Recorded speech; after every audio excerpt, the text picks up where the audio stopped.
आंतरराष्ट्रीय दहशतवादी संघटना ISISच्या संपर्कात असलेल्या आरोपाखाली हर्सुल परिसरातून राष्ट्रीय तपास संस्थेने अटक केलेल्या मोहम्मद झोएफ खान याच्या मार्फत 50 पेक्षा अधिक तरुणांना व्हॉट्सअप ग्रुपद्वारे स्फोटके तयार करण्याचे प्रशिक्षण देऊन देशात साखळी हल्ले घडवण्याचा कट होता, असा धक्कादायक खुलासा NIAने केला आहे।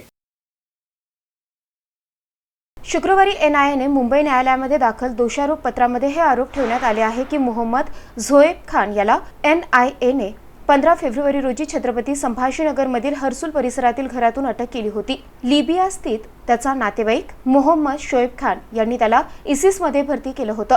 झोएबला आंतरराष्ट्रीय हस्तकांकडून मार्गदर्शनही सुरू होते, असे NIAच्या तपासामध्ये निष्पन्न झाले। 7 महिन्यांपासून NIAने त्याच्यावर पाळत ठेवली होती। त्याने ISISची भेट घेतली होती। वर्क फ्रॉम होमचे कारण दाखवून तो घरातूनच सूत्रे हलवत होता।